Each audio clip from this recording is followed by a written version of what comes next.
I'm picking that statement. I think the key thing that's standing out is that statement is nothing to do with security issues or concerns.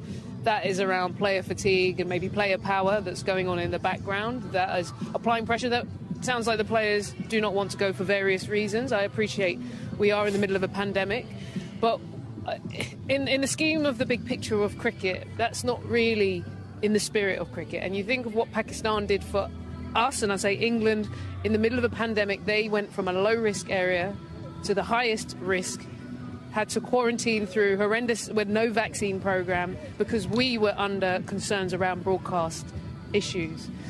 And now I suppose we flip it around where they need this to keep the lifeblood of Pakistan cricket and international cricket back at home. And I feel that we could have returned the favour. 4 days in and out.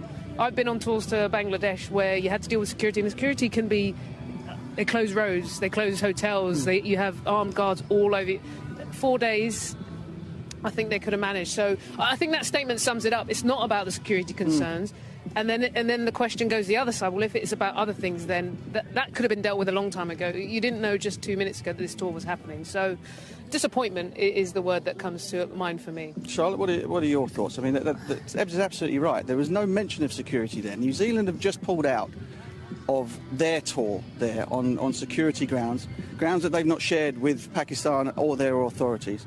And 5 days after getting back from that, they've just announced that they'll be touring India. I mean, what have you made of the whole thing? It's extraordinary, isn't it? It is, and it's very disappointing. This was a historic tour for the England women, to go to Pakistan. We've never been there before. And then when you read there it's not great preparation for the men's team, well, it's great preparation for the women's team to go to the World Cup in next February. And, yeah, it's just disappointing. Like Eb said, if that was security, I would have no problem. We probably wouldn't be having this conversation right now. We'd probably be going, fair enough.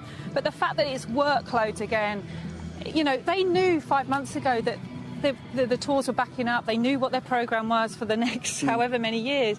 Yeah, it just seems really... And I'm so disappointed for the PCB. You know, like Eb said, they did a huge amount to get cricket on in this country last summer, and I think we seem to have a very short memory. It's been 12 years.